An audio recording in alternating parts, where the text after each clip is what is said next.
Hi, everyone, and welcome to the Changing Tides podcast. In each episode, we invite guests to have honest conversations about their mental health journeys with the goal of destigmatizing mental health within the Asian American Pacific Islander community.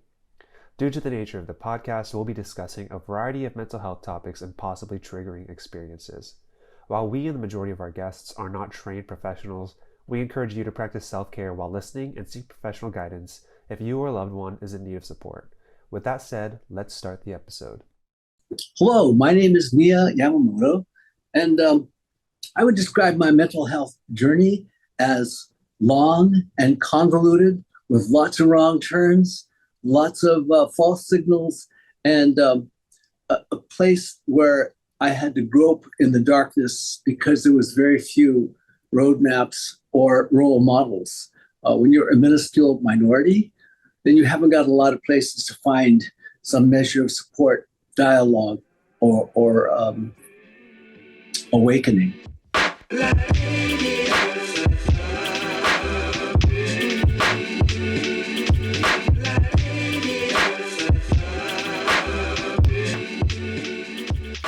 Hi, everyone, and welcome to this episode of the Changing Tides podcast. I am your host, Matthew Yonemura, and welcome. This is a very exciting week because this weekend is the LTSC Together Conference, a community conference on mental health and well-being. It is going to be this upcoming Saturday, September 16th from 9 to 3 p.m.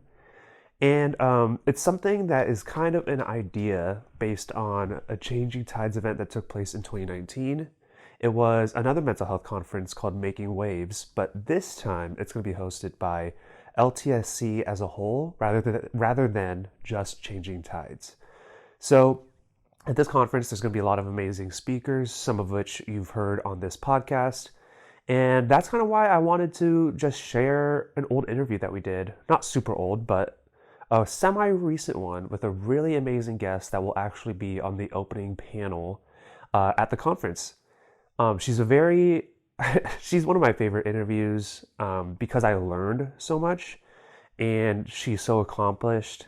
And I think she's just so inspiring, but she also just brings such a welcoming presence to how she speaks. And while other guests on this podcast will also be speaking at the conference, today's guest is sharing the opening panel amongst others. But some of the other guests like Will Cho, Mike An, and Sol Lee, our good friends at the Yellow Chair Collective, will all be in the conference as well. But they're all going to have their own separate breakouts. So I figured today's guest would be a great one to kind of showcase a little bit of what you'll hear at the conference. I'm not picking favorites here. All of the guests on the podcast that will be at the conference all have amazing stories. But this particular guest will be on the opening panel.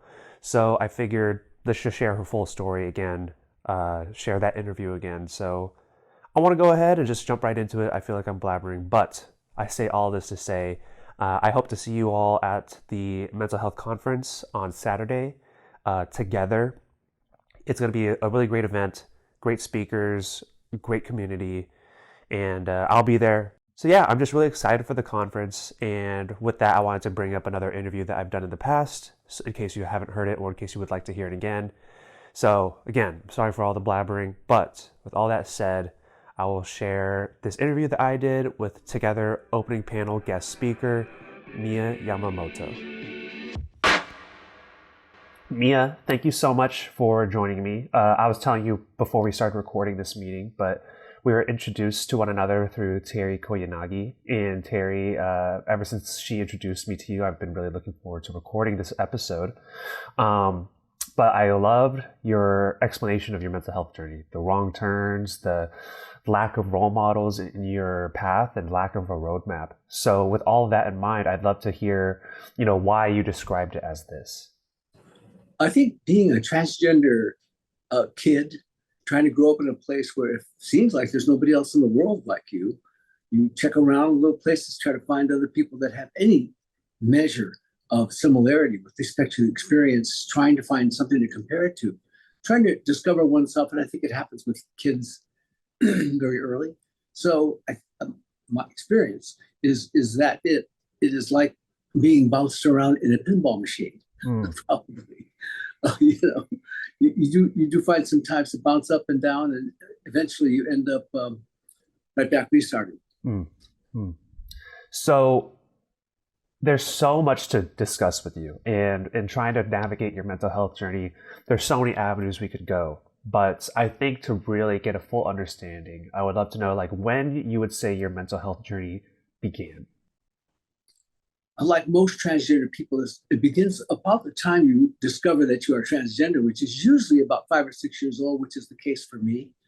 Um, it's one of the earliest things you become aware of is that you have an identity, and the first thing you experience is the mismatch, that you are relegated into a rigid dichotomy on which you feel you're not on the right side of that line. And that feeling starts very early. It starts, like I said, most people I've checked, talked to a lot of trans folks and read innumerable case and clinical histories.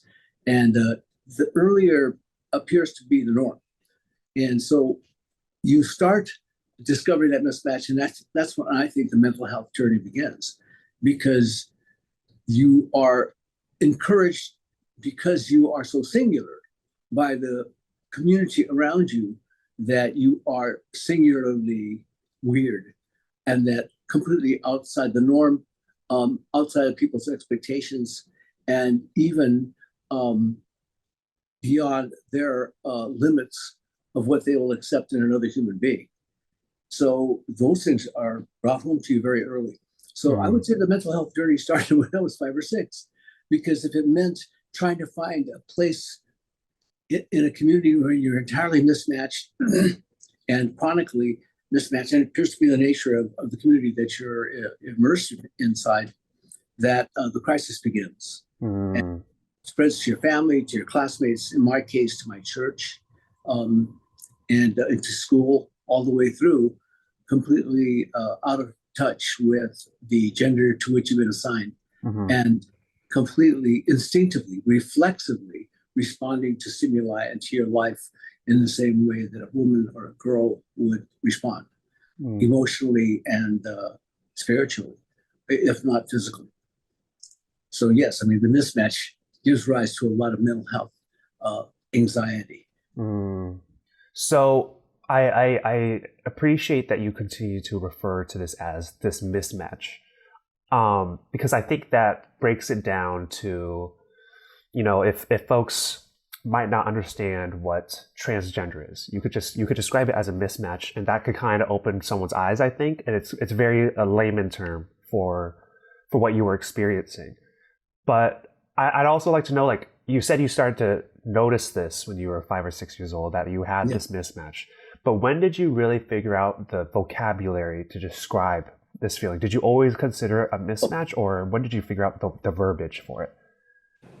The honest truth, and this is the weirdest thing ever, is the first time I ever heard the word transvestite was in the movie Psycho.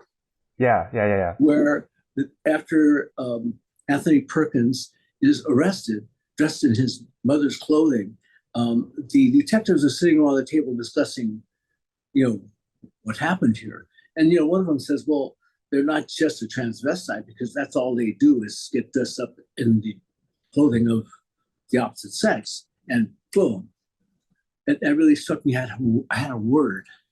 And I could look up that word, and I could, and the word wasn't very helpful in a sense, because all it said is the person who prefers to wear the clothing of the opposite gender. But I had a word, and I could look through it, I could search through the libraries and every place else in the world to try to find the answer to this anxiety, to this mismatch. So that was the first time I heard that word. And the word transgender did not exist until fairly recently. There were two words. One was transvestite, and the other one was transsexual. And they meant two very different things, although sometimes one is the stage of the other. A person can start off dressing, and it brings home to them that their identity is someplace completely different than what their birth gender, their assigned birth gender. And that mismatch, that is a complete continuing anxiety, which is really only quelled when you transition. You actually go through transition, come out and do what transgender people do what we do. But the main thing is this. Yeah, I mean, the mental health journey was to believe very sincerely that I was mentally ill and that I was suffering from a sickness that, like all sicknesses, if you know the motif, you look for a cure for that sickness. You search for a cure. And for me, at least, after a lifetime of searching, I decided to settle for a cause. Because if I could find a cause, I felt like I could search for some kind of cure. Those are so many. I think it's a fuel journey that a whole bunch of people go through. That I think gay people just generally go through, searching for what the fuck is wrong with me. You know, why am I feeling and looking at the world the way I do? What's wrong with me? I think that is a sort of a common motif that I have heard from in the rest of the queer community. Yeah.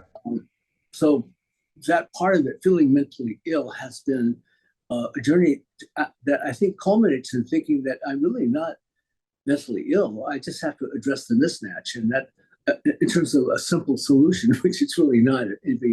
We a person say there's nothing simple about it, but at the same time, that one act, that one revolutionary, rebellious act, absolutely brings peace, joy, comfort, relief. In so many ways, all one had to do was acknowledge and embrace one's identity in order to go forward peacefully and gracefully, hopefully. And speaking of lack of roadmaps or role models, the first interaction with this transvestite word is in the movie Psycho, which definitely isn't the role model necessarily for. Want to be that one. Right. So, like, considering that's your first interaction, I can only imagine. It confirms the mental illness diagnosis that we were self-diagnosing at that time. And I was a teenager when this is happening. I'd never seen the word before. And it absolutely sent me, flying to the library, trying to find everything I could find under that word. It just shows the kind of isolation that trans people feel.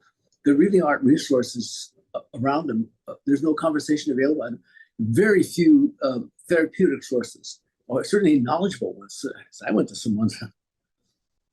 I had some therapists that really, you wonder where they got their license, because they're just so completely fixated on their own ideas that they can't really look at the data. Right. Can't look at it honestly, anyway. Yeah. Even nowadays, there have been instances where we've seen that, even in like this day and age. And you can look at the news, and this day and age, it's hard to see the progress that we've made in this matter. Like, and especially in certain states across this country. It's hard to see progress. Yeah. See progress. I mean, I think I see progress, and I'm really happy for everybody, but I see the confrontation between us and the right-wing Republicans who are using trans people as their political, their means of getting to the bigots in order to get their votes. Right. So attacking trans people for political gain, for political advantage and political benefit, is something that now I get up when I get a chance. I speak out against that. I feel like if I've got this platform, any kind of an opportunity to be in dialogue or conversation, or when I make speeches, I always make sure I include the significance of the attack on transgender people. So that's politically something that I'm all over it, basically. Right. I just got an award from Criminal Justice section of LA County Bar Association, and I just let it rip. Mia, that's something I'm going to want to ask you about, is all of these awards that you've gotten. But before we get into that, because I still want to ask a little bit about your early years, because again, there's so much I want to talk to you about. But okay, sure, yeah, in your first 5 years of life, even then you were going through you were going through this mismatch realization, but you were also going through a very huge event in Japanese American history as a whole. Did you have any memories of your experiences at this time, and where were you? Well, I was born in 1943 in Poston, Arizona, the camp there that my family was sent to. And it was the result of a whole lot of different things, because my dad was actually a community activist. And I'm clear when I look back in a retrospect in terms of how they moved our family out of the Manzanar community instead of supposed to, because he was an agitator. He was a protester. He was a dissident. He was opposed to the incarceration. And interestingly enough, at that time, the Japanese American Citizens League was essentially aiding and abetting the concentration camps. They were the collaborators. And they, of course, were in conflict with my dad, you know. But anyway, so, I mean, that I came out of camp feeling like that same kind of mismatch. We are Japanese Americans, but we're Japanese. Right. And they are treated differently, and they feel as though it's a justified thing that they can do. They can treat us that way if you're at war with Japan. And there were a lot of things that my father was known for, was fighting for the Issei, because he felt that the Issei were being marginalized and really sort of like put on the edge because the citizens didn't want to be associated with them. They were labeled as enemy aliens, and my dad felt that they were the ones that were being scapegoated and treated worse than the citizens, and they were being aided and abetted by the citizens. So his thing, he was fluent in both Japanese and English, and he was a lawyer, of course. So advocating for people was his thing, and advocating for the powerless, in the case of the non-citizen Issei, was something that that would be the theme of his life, actually. So that's something I got to see coming back to East LA, because that whole thing was happening, because I was witnessing the resettlement. You know, we moved back to East LA eventually, and we had lived before the war. And I got to see sort of the attitude of everybody towards the Japanese, which was not real good. Even the Mexicans didn't like us. It was like, wow. You know, at least at first. They realized my mom turned Mexican when we were living in East LA. She could speak Spanish really well, got really good at cooking with all the moms over there. But in any event, so that being Japanese is another form of mismatch in the sense that, you know, what they did to us appeared to be fine with everybody. The fact that everybody sort of disliked us was consistent with the idea that they would put us all in camp. The idea that they would drop atomic bombs on Japan, you know, wasn't my country, but it just seemed kind of like was okay with everybody because, you know, even if it was Germany, people would be horrified that we would annihilate white people with such impunity. So you're very specifically reminded of your race and its significance in society and its sort of disfavored status in society. So to be that and to be in that intersection, to be different, to be weird, to stand out in any negative way was a really horrible thing to a resettling Asian American community, trying their best to fit back in, to be accepted, to be treated with any level of equality after that experience. You're trying really hard. Every person that would do something like go out dressed as a woman, for instance, would be seen as a disgrace and a scandal, and something that's sort of a black mark of the community. So that kind of a thing is something I was really brought up, and I could see it all around me. And not just the distaste for Japanese people, which was out there, but the distaste for anybody who was effeminate males, effeminate boys. The level of sort of like disgust that would incite in others was certainly telling. From my point of view, was another part of my education. So that level of you adopt. I mean, I'm sure you've heard this with other people too. The racism and the homophobia around you, you have a tendency to try to incorporate it and even internalize it for the purpose of trying to be like everybody else. And as despicable as it is to fit in with the bigots, you have to be able to talk that language and to try to adopt that perspective. So it happens in a racist place, a racist country, that sometimes to conform, just to be like everybody else, you have to take on some pretty evil attributes. Thank goodness there are pockets of humanity all around us. Actually, there's always some people that got some sense, that got some morals, and can guide you. And that's where it comes from. All the leaders, all your role models, everybody else, none of them were trans. The ones I ever came across, it was, like I said, there wasn't even a word for it for most of my life. I do remember. I was gonna mention 1959 is when Christine Jorgensen came out. She was a former soldier. George Jorgensen went to Denmark or some of those Scandinavian countries and got a sex change. And it was the biggest deal in 1952. It made all the papers and all the news and everything else.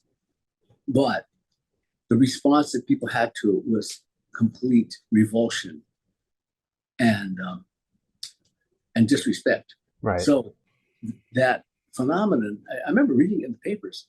And I take the paper to my mom. They say, "Hey, Mom, there's something else like me out there in the world." And she's ironing. She's looking at the eyes. And she lowered her head.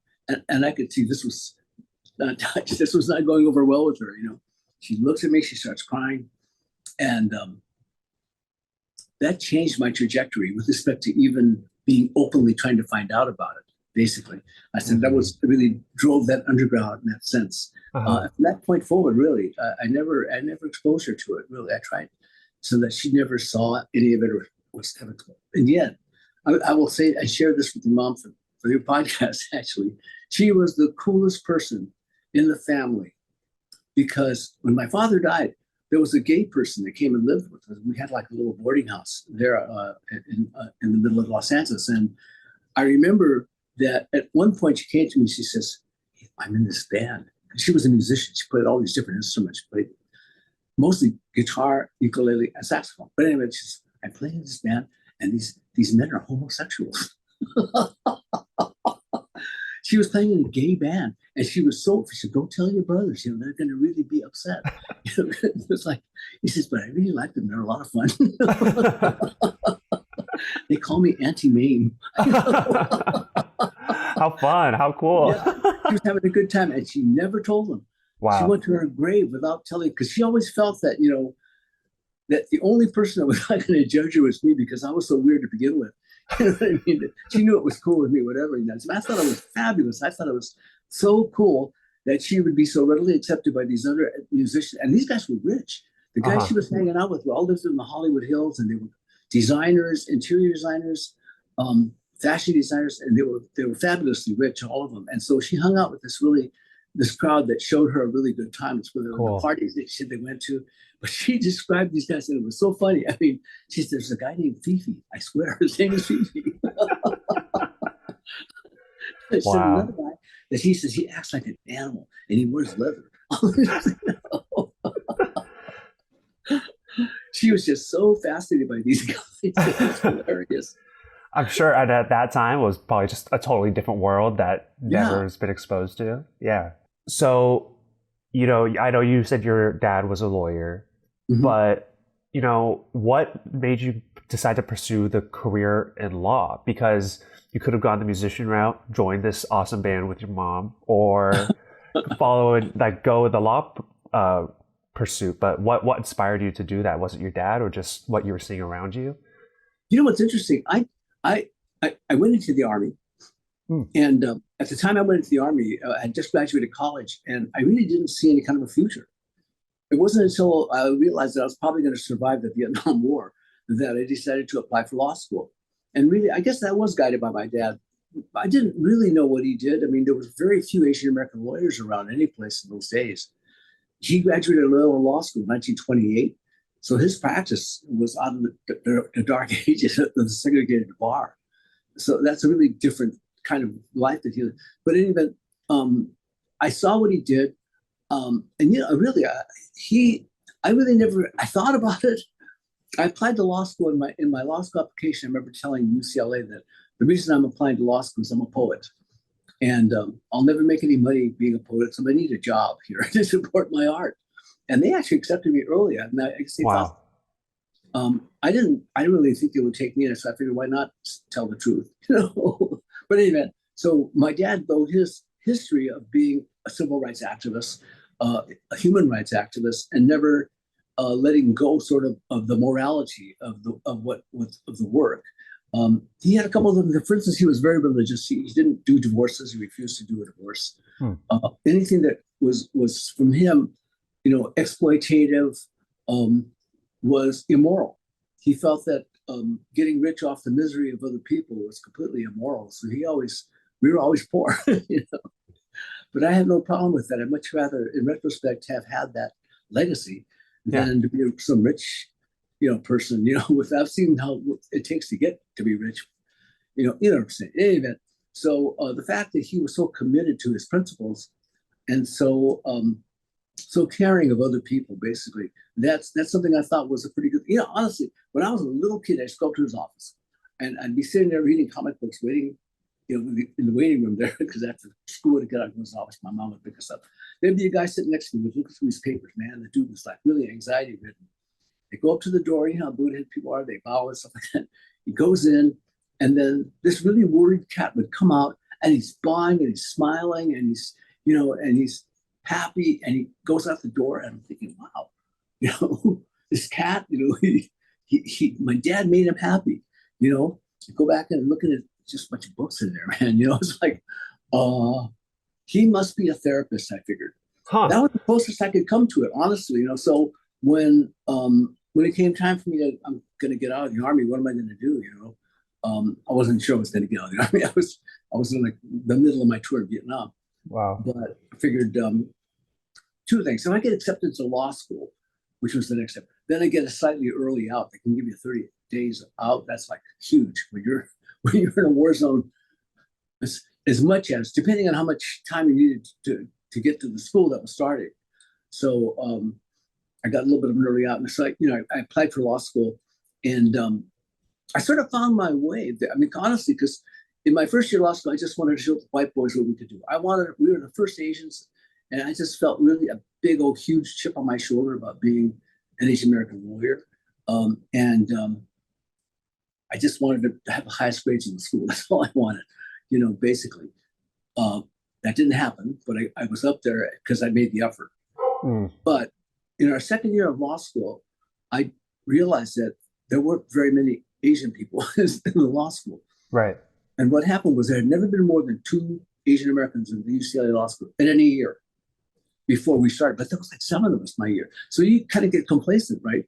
You figure, okay, they're doing right by my community. Next year there was 2. But we organized.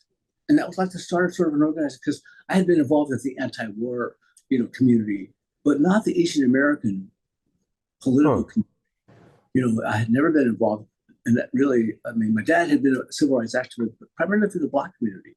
It wasn't kind of for us. It was, although he wasn't active with Japanese American groups and stuff like that. But getting involved with organizing Asian Americans in law, I use the example of the Chicano law students, and they just happen to be my friends anyway, and the Black law students, and they actually helped guide the Asian American law students into existence and into action, basically, because we had a lot of things that we had to get done in order to establish a student group. Because law school is only 3 years, and we started in the second year. We've got 2 years to get this done, get organized, get situated, and then start advancing towards our mission, which is, at the time it was inclusion of Asian Americans, but it was also inclusion of all minorities. And we were part of a larger movement. I mean, they were there, and and they really were very welcoming and inviting of our participation. And that's when it kind of all started. I mean, in terms of organizing people, I had never organized people before that. Going around the law school, we had a Xerox machine. We're going to have a meeting. The Asian law students going to be in room 1437 at lunch. Bring a bag, lunch. We're going to talk about, and believe me, I got some bullshit from people like, oh man, who do you think you are? The Martin Luther King and the Buddha heads? You get that kind of scoffing. I had this one guy, I remember Gary Yano tells me, he says, why should I help, these people? I'm going to be competing with them when I get out of school. I said, the answer is, if that's your perspective, you need to go find another group, because we're going to try to help those very folks that you're going to be competing with. And if you have that attitude, man, you can be competing with anybody. You're not going to be any good, period. We don't need you in the courts. In any event, so we had a whole variety of responses to organizing, and that was my experience with it. And I realized if you have a good sense of humor, you can be an organizer, because no matter which crappy people, you got to fixate on your goal and your mission and your ideals. And nobody can shake you once you've understood what it is you feel like you've got to do. So that was my experience. I carried that through to law. That's why I was motivated to organize all these organizations. Really started with the law student organization, but it's still, I'm still looking for the the the critical mass to fight back against the fascist right wing of the Republican Party. Um, that's always sort of a continuing struggle, kind of like working at the grassroots and trying to do education and trying to get involved in dialogue and conversation.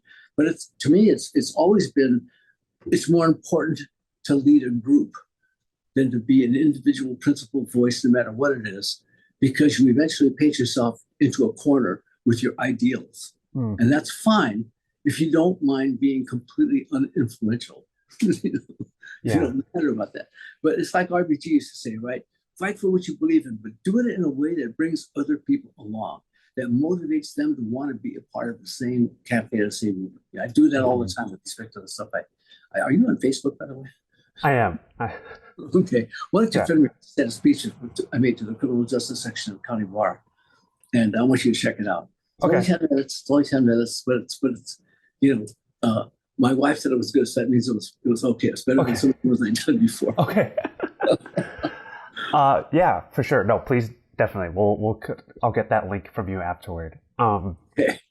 But you've discussed like the law school and how there weren't many of you Asian American law school students, but how did that translate to being an Asian American lawyer when there weren't many of you? Like, how were the early days of your career?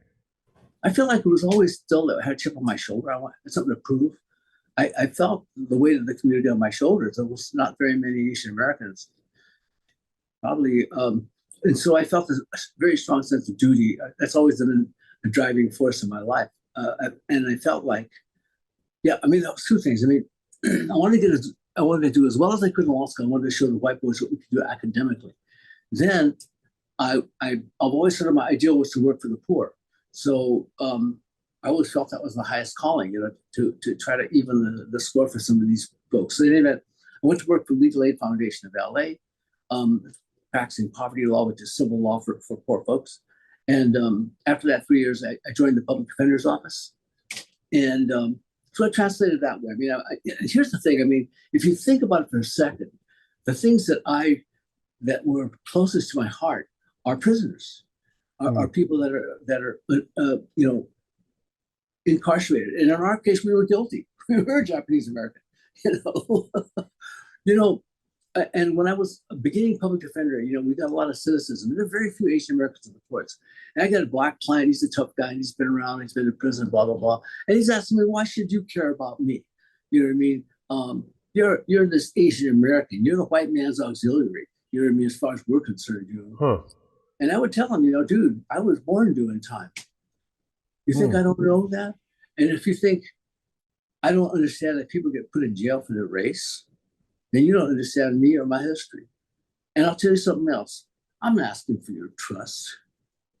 Don't trust me. I will prove myself to you before this is over. I promise you that. Don't trust me. Don't trust anybody who says trust me. So that was my attitude when I was starting off as a public defender. It was always like, I don't want to do breaks. I want to be able to do this as well as anybody else. I want to show you what we can do. I'm sure not only we can do it, we can do it better. And if we can't do that, then we got no business elbowing our way into this profession. Certainly at the highest levels in the trial courts, where you got to put it on the line. Yeah. So the work, for the longest time, it was mostly when you're a public defender, it's an all-consuming job. You don't have that many nights to yourself. But I still managed to start a rock and roll band during that period of time and actually worked the streets for 25 years. Wow. I didn't know that. To get gigs, that's pretty hard.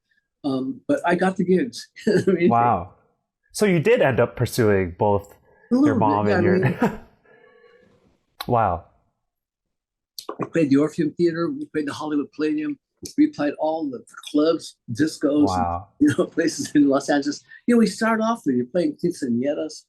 You're playing, mitzvahs. You're playing weddings. You're playing birthday parties, graduation parties. And we did a lot of that. But, the more you play, the better you get, honestly. And, by the end of that 25 years, I had like 100 songs completely memorized. Wow. I didn't have to read them anymore. I had the chords completely, and all my parts memorized. in terms of like the band, arrangements. And I got to the point where I could hear it on the radio. I know exactly what my part was in a band. What I had to do. Mia, 'Cause I'm that's, gonna need the link not only to your speech on Facebook, but I'm gonna need the link to your band performances as well now. okay. Yeah. That's one. Yeah. Okay. Some of that gets recorded. Some of it doesn't. Some of it's real. Yeah, yeah. So you're going through all this work life. You're also working gigs, and you've worked through so much of, you've already done so much, but in the back of your head, because to my understanding, you're still dealing with this mismatch, because Oh, it absolutely. wasn't until later into life when you really fully addressed it. So can you discuss this mismatch and how that's still playing in the background, or maybe it's at the forefront, but how that's playing through while you're doing all of this? I think a couple of things that actually got me through that period of time. The music definitely got me through. It kept me alive in many ways because I always had another gig, another rehearsal, and others. I couldn't let my band down because your band becomes, in many ways, a more important family than even your family. You travel with them, you work with them, you go through a lot with your band. And I was with them for 25 years, so that was one source of life for me. It was one way that I had to keep going. I couldn't snuff myself out. But the politics at some point, yeah, started to matter to me. I left the public defender's office after 10 years. And the reason I left is because I had to get involved in political dialogue. I had to fight against the death penalty. That was my number one goal coming out of law school. I'm going to fight again. I'm coming out of the public defender's office. I could no longer be employed by the government and continue to defy and basically fight against the government on the death penalty. So I went out, and that's when I organized. I got out and I joined the Japanese American Bar Association, primarily because they had a Korean president. So I kind of liked the diversity that we were in the event. And then I started a group, and it was a group to fight for the Supreme Court for Rosebird, Joseph Godin, and Cruz Reynoso, because they were being targeted by the Republicans for their refusal to affirm death penalty sentences. And so we went out with the Joint Bar Association, Korean, Japanese, Filipino, and Chinese. And we went out to all the communities and went to the schools, the churches, community organizations, and we lost. We lost. All three of those justices were defeated at the polls, and they were replaced by pro-death penalty jurists, and people started dying in California. And I couldn't get away from that. I became the president of the California Attorneys for Criminal Justice, which is a statewide criminal justice organization. I got involved with a whole bunch of different, I'm not going to mention all that, but I mean, I got involved with organizations, and I realized that organizations matter, that large populations in advocacy for issues matters more than small populations of people arguing for issues. So I'm always searching for ways in which we collaborate in a principled way. I want to just one organization we called the Multicultural Bar Alliance. What we did was we got, after Latasha Hollins was shot to death by Sun Jadu in 1988 or 9, we got together, the Black and Asian bars. We organized to go out to the community to show them that we're united, that we are not each other's throats like the media would like to depict us as being, and that we seek to empower our communities against the white power structure, against white supremacy. And in 1992, we lost that one too.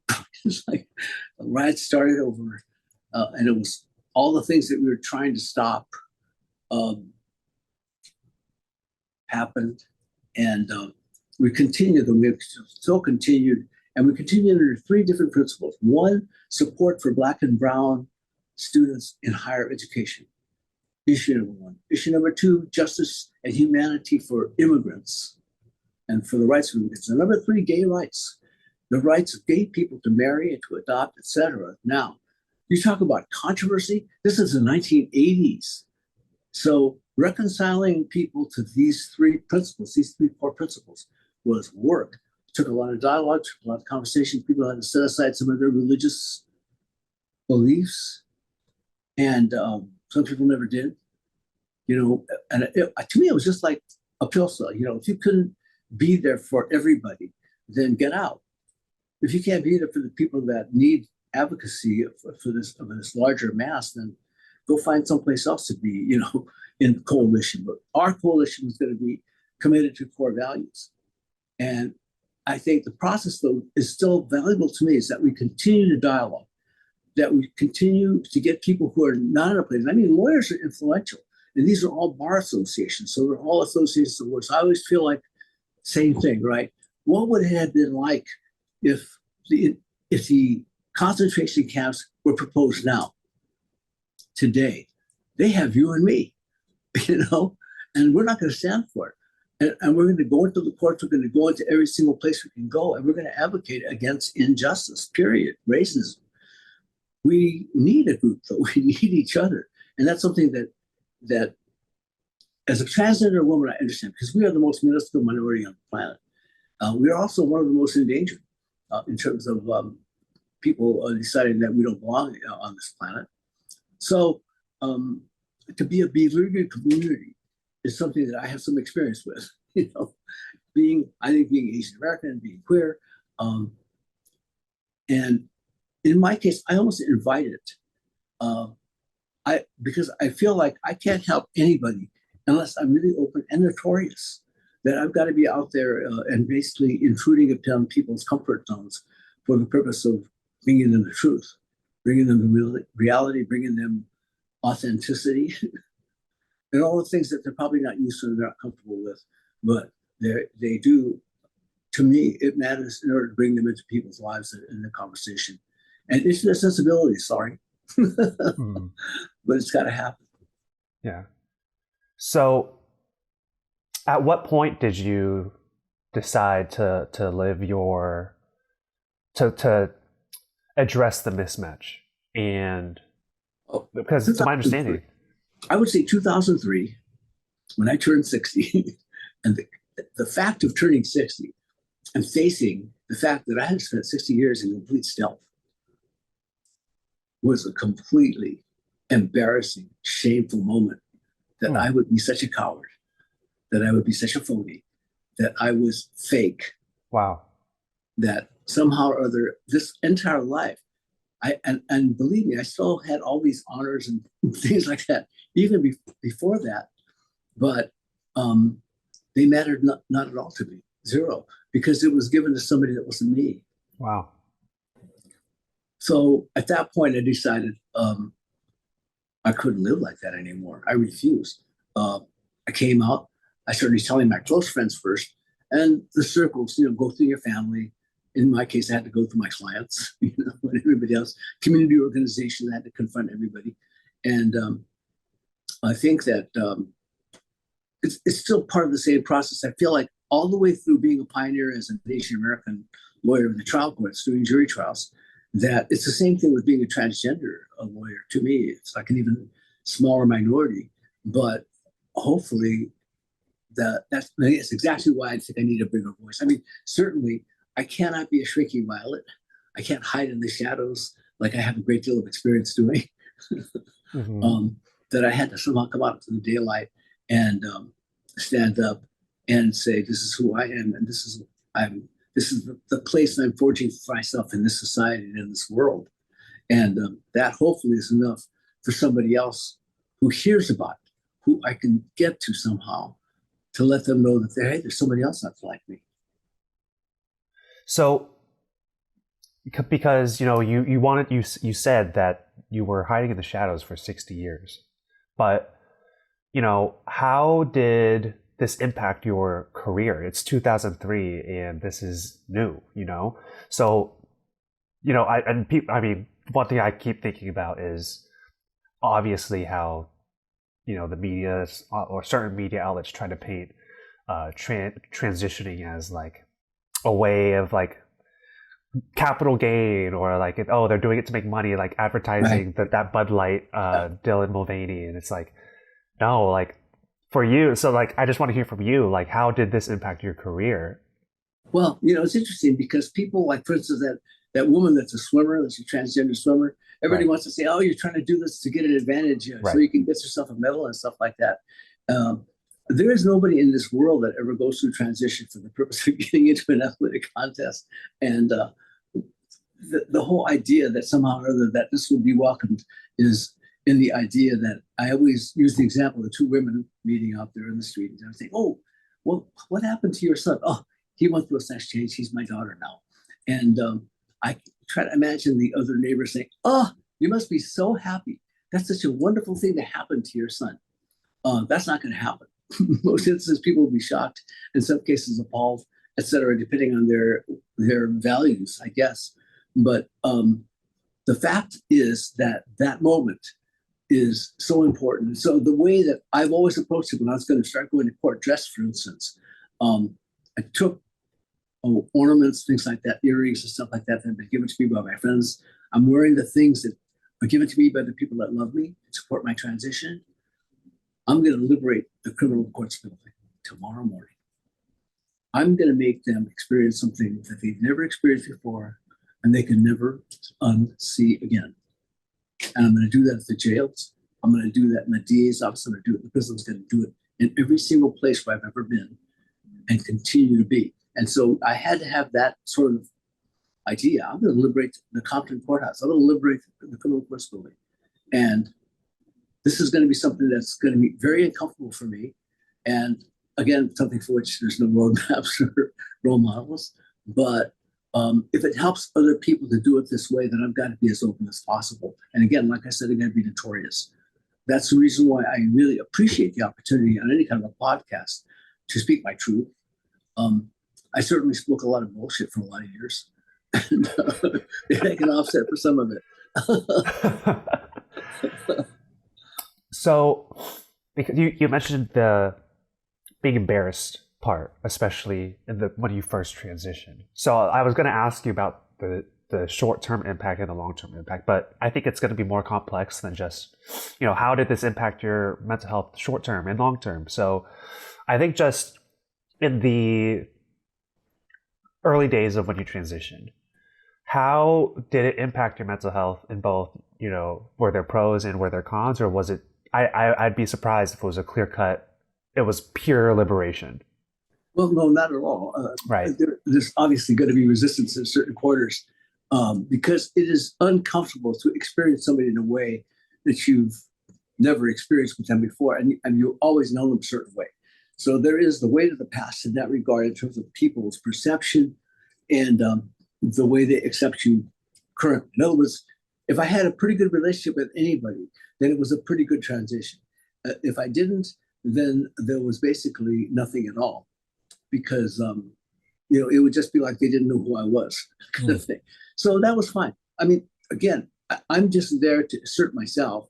And if this makes it easier for anybody else coming behind me, and definitely, let me just say this: once I came out, a couple of DAs came out after me, and wow. and I'm sure, because I've talked to them, I'm sure they could not have come out, period, or they wouldn't have found the courage unless I had done it first. Right. So people following in my wake, I always felt like, same thing, right? You got to be a great lawyer. You can't be a schlub. You know what I mean? Not if you're representing your community. You got to be really good. You got to be as good as you can be.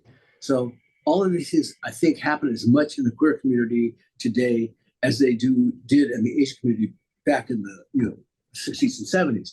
Today, there's plenty of Asian Americans in the law. We're all over the place.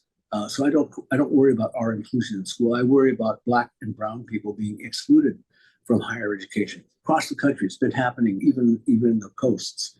So that's still my crusade. That's still something that's really important to me because as long as I've been around, the reason why Asian people were in law school, we just didn't go. I mean, basically, we weren't applying. I'm sure of that because our academic record is certainly as good as anybody else. And as it turns out, our ability to be lawyers and to behave and to produce and contribute as lawyers is as good as anybody else's, really. So I think that we've never, it wasn't anything to prove. It was always the lawyers of color right. trying to establish that we could perform as well as the white boys. They don't believe it, but we know it's true, and we're going to be able to show it. We're going to have to produce for the purpose of coming to that conclusion, but we will. So that was an inevitability in my view. I think most people have the same view as me. If you're a minority lawyer, you do feel as though you got some obligation to community. So I think most ones in us, the parasites that exists in every community. They only see things for themselves. Period. So yeah, so it sounds like, or it's clear that it was multifaceted in terms of the short-term impact on your mental health. But long-term, you've had your years removed now from when you first transitioned, when you first came out. How has it impacted your mental health in the long term now? I think it's spectacular. The difference between where I was before my transition and where I am now, 20 years into it, is spectacular. Especially in comparison. I mean, think about that. I spent 60 years, as Michael, and it's interesting because the more acclaim you get in a particular identity, the harder it is to give it up. Right. I mean, in one facet, to just talk about, I needed to get old for this to happen in some ways because I love women. I've always loved women. And I'll tell you the truth. I mean, ever since I was probably 6 years old, I adored women. I just loved all the girls because I always had a crush. And even when the girls were completely hated by the boys and everything else, I just loved them. I had crushes all the way first grade. And so all the way through those 60 years, it was really easy because I was falling in love left and right with women, with beautiful women. And I would have great relationships with them, but I'd have this identity issue just lurking there, haunting me, waking up with it, going to sleep with it. It would not leave me alone. You think that, and we believe that because we're idealists, that love can conquer all. That you can somehow conquer everything, including that, and you're wrong. It's wrong. The real problem, the thing I do tell out there is that there's a complete inevitability about this particular identity. And as you age, it becomes consistently, progressively more insistent that your libido is going downhill, your need to transition is going uphill. It's a thing that it really, in old age, it was, I'm sitting up here playing some guitar, I'm doing some benefit, and all of a sudden, it's my 60th birthday, people have a surprise birthday party. And everybody's up there on the microphone with a great person name, and I'm thinking, how would you feel if I would kill that dude? That's what I was thinking at that part. Wow. Happy 60th birthday, what a milestone. You've done all these great things in your life. You've been this leader, you've been blah, blah. And I'm thinking, what if I killed that dude? Wow. Literally, that was going through my head. And, but at that moment, I decided, I'm done with this. I started walking around the party telling I'm trans. I'm going to be going through a sex change. And, if you don't like it, sorry. I was going through this. And so the mental health, let me just say this. I spent at least 20 years going through serious therapy, minimum 20, but probably as many as 40, because off and on I wasn't always in. But the last therapy, the most profoundly influential therapy I went through was group therapy. Wow. With other transgender people. And watching people, because I knew when I was a typical cis heterosexual male, loved women, and this almost happened to me. I was seeing these guys who were married with children, whose families could not accept their gender issues, and they were struggling, and they were sent to therapy by their families, or people who were business people whose companies needed them to be there. And I see their lives. I remember watching them and thinking, they talk about what anxiety they're going through with their wife and kids. And I'm thinking, I'm never going to get married. I'm never going to drag some poor woman through my transition. I'm never going to drag these kids through transition. I refuse, because I'm seeing what kind of struggles these guys go through. I mean, I was already 70 years old when my wife came along. I figured this is the truth. I had dodged it, man. I'm 70 years old. Dating is over. All that sort of bebop is in the past. I don't have to deal with it. And then this thing happens. I remember at the time I sit in these therapy sessions and I feel so bad for these guys. They can't transition. Their family won't stand for it. It's like they reminded me of the kids I represented when I was in public defender, when I was in juvenile court, working with 13 or 14-year-old kids who are trans, and they get kicked out of their homes, because their families don't like the way they dress. And so they end up in the streets and they end up doing stuff to survive. Wow. And they end up in juvenile hall. Yeah. On my caseload. And I have to say, those people used to put me to shame, though. I mean, here I was, a public defender. I was relatively, educated and everything else. These are little kids, man. And they had more courage than me. They stood up to their families and ready to walk out of the house and live on the streets rather than not be themselves. I had such respect for them. But I couldn't do anything for them. And, I mean, they would always end up in foster homes and stuff. I would try to get the parents to take them home. I remember that. That was my big struggle. Please take them home. I can get the judge to do it. This is minor offenses. I can't take him home. His brothers will kill him. Wow. They promised to kill him. They threatened to kill him. I can't bring him home. Wow. I will not endanger my child that way.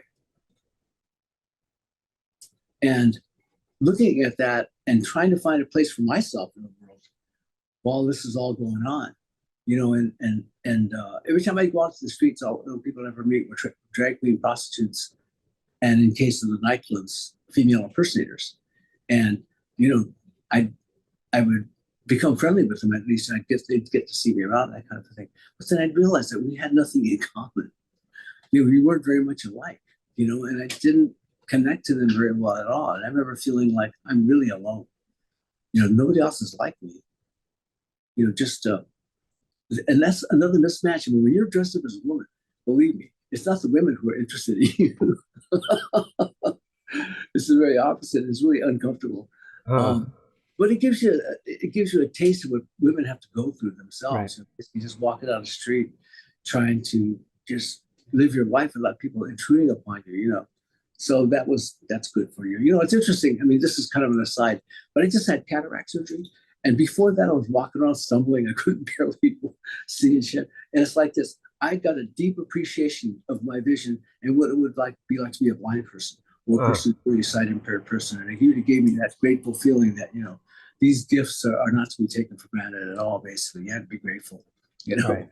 So, yeah, to continue on with the conversation, all of that I'm grateful for. And my mental health is, like I say, spectacular. I would have to describe it as that because I feel so strong and so healthy. I feel like whatever happens, I've got the courage to face it. I have the will to follow through with it. And all of those things because I am authentic, because I'm real, and that I'm asserting my right to it.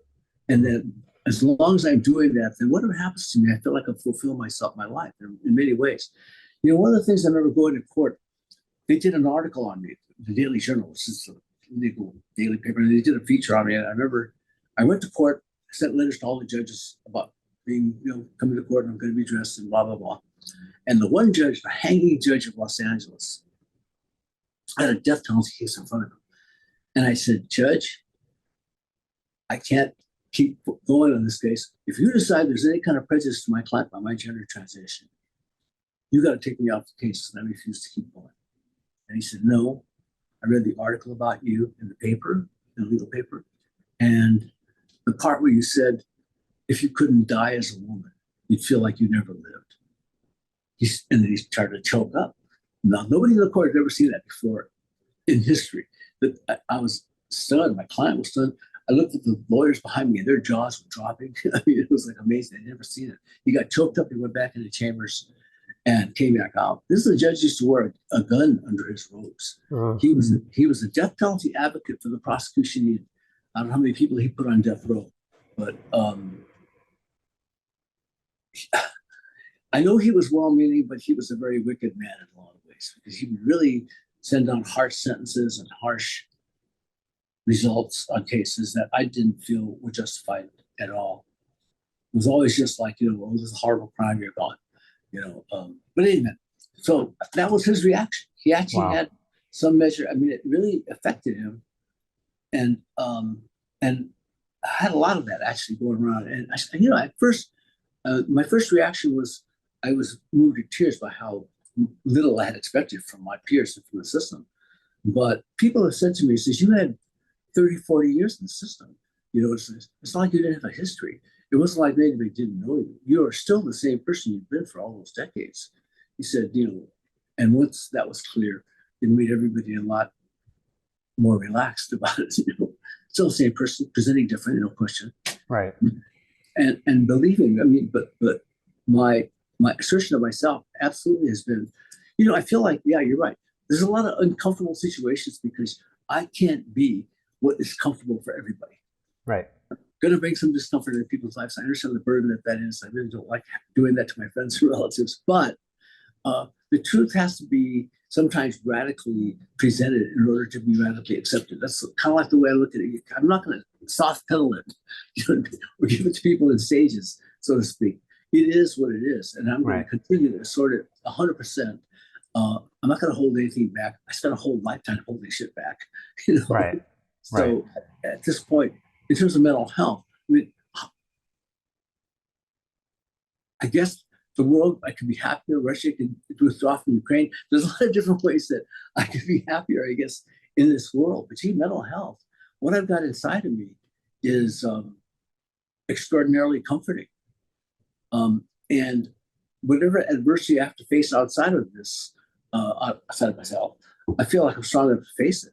Wow. And I announce that to people all the time. You know what I mean? If it's got to come my way, then fine. I feel like I'm the one who should face it. Right.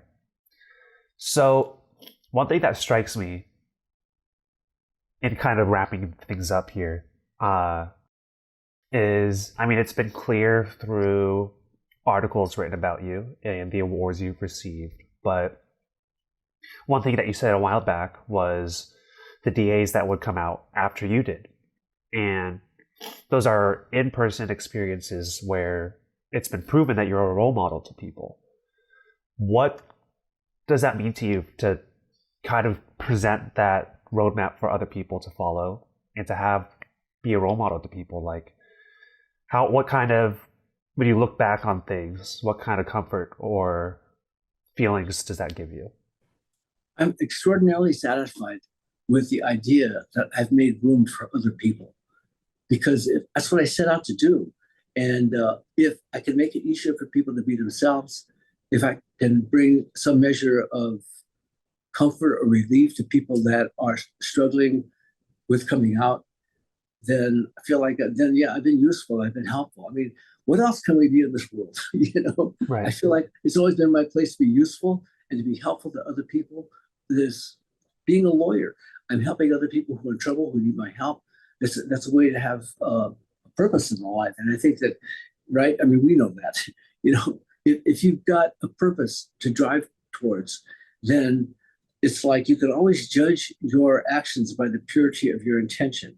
It is really important that we live up to our values, that we live up to our ideals, and that we hold fast to our values, to me, and take all the adversity we've got to face, all the horror, all the sadness, all the suffering, and all of it is part of our humanity. I believe that it contributes to the evolution of our spirit, and that it can absolutely elevate us. I feel that way very strongly. So I'm willing to take on what I've got to take on. It's I wasn't here for comfort, I was here for the challenges of this world, and I feel like the whole point of these things is that they are worth doing, and that is how hard it is or whatever it is. That if it's worth doing, then we take that on, and that's what I'm going to do. That's what we choose to do. So all of this time, I feel completely liberated. Yeah, I mean, I'm not worried about my cover stories or my or any other alterations of my life and my history. I completely embrace it all now, and shine a light on it. And I'm not going to hide from any of it, and that includes now. I feel like I've got to be as completely honest with you as possible, because there's no value to bullshit. There's no value to falsity and lies. I feel like the only people that profit from that are the fascists and the bullies and people that would like to have everybody look at the world their way. Our truth has to keep shining through. Our truth is in many ways all we have. So why would we not embrace it? Why would we not? In my case, certainly, why would I not just absolutely project it and be what I give to the world? I feel like my voice, my presence, all these things are important things that I give to the world, essentially, and try to make it better.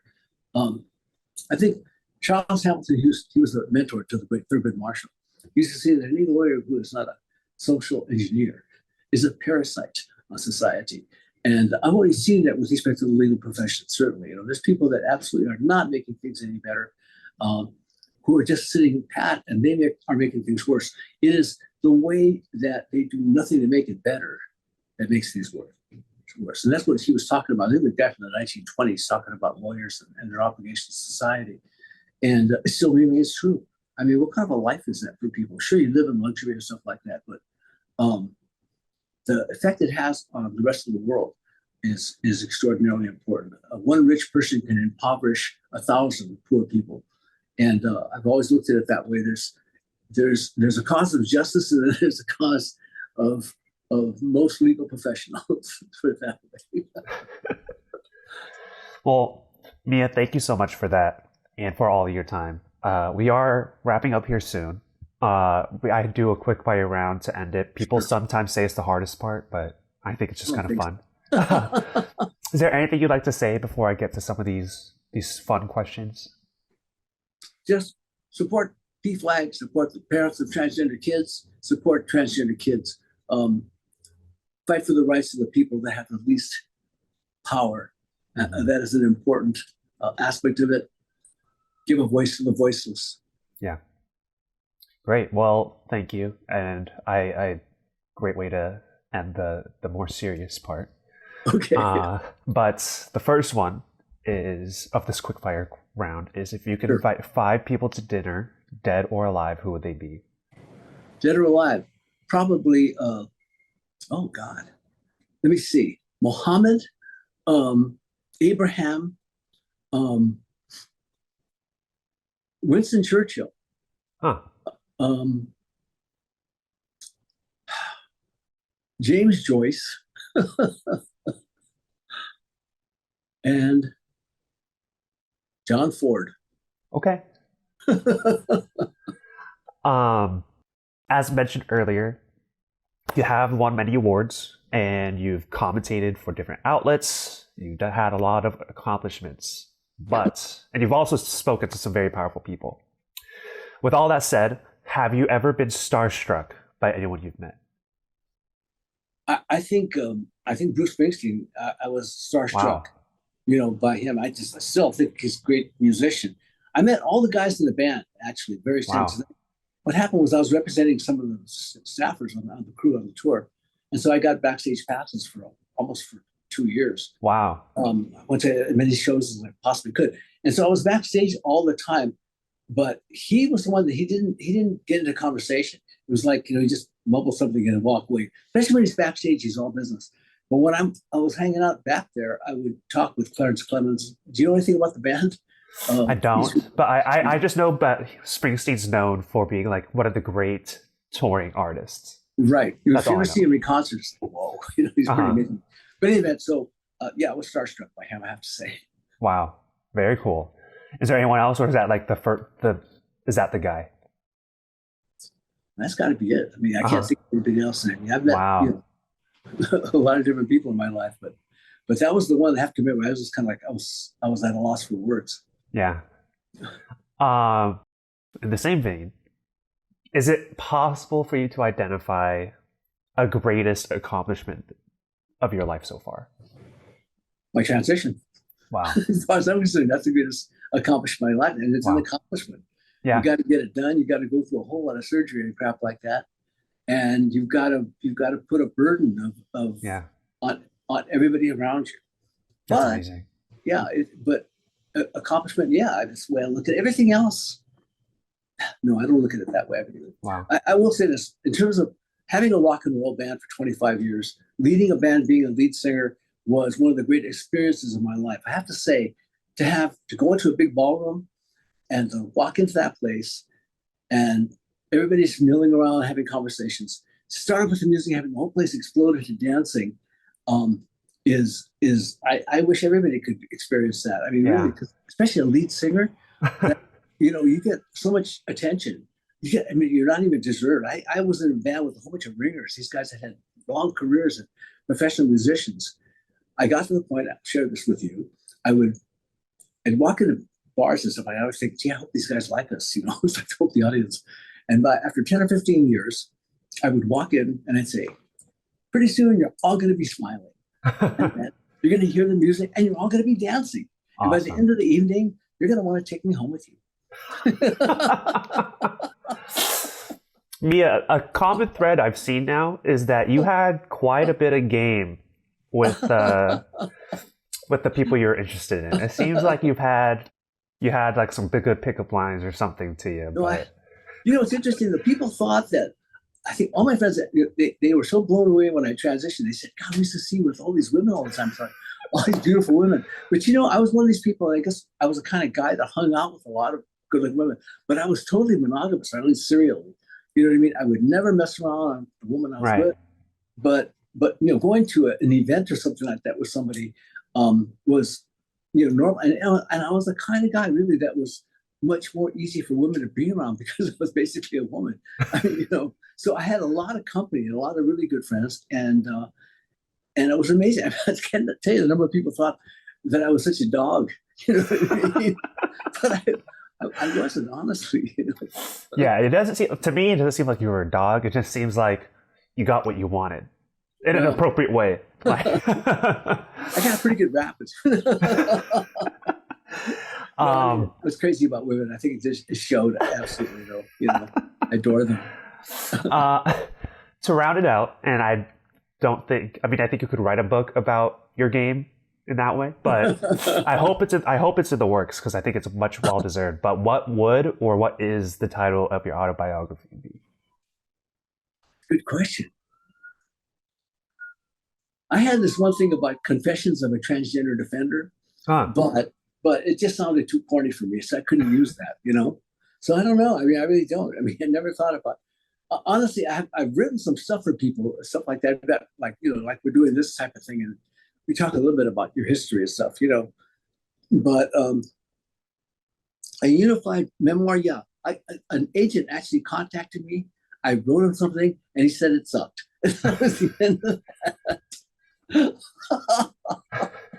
He said I sounded too much like a lawyer, which I probably do. Yeah. Well, I hope something comes out eventually. Because I loved talking to you. I've loved reading about you. I appreciated the conversation. Thank you. Yeah, and I hope we have another opportunity down the road. I hope so. I look forward to watching your speech on Facebook. And it was just Thursday night, as a matter of fact. Thursday night, I was in front of criminal justice section. Wow. Okay. Well, I'm gonna have to look up all your speeches. Yeah. Because part of it is just like this conversation.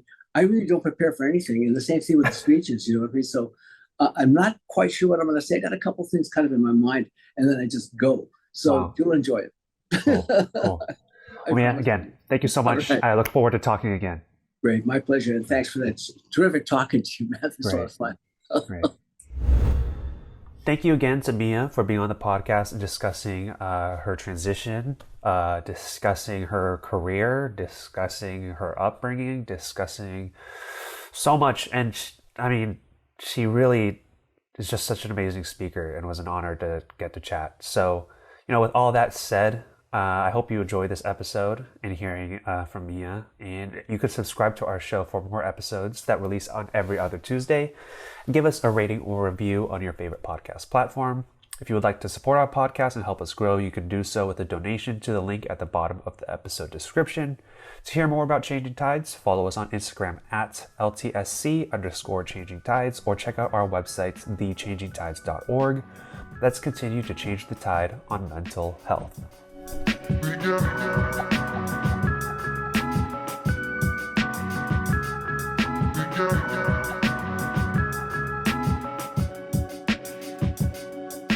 Yeah.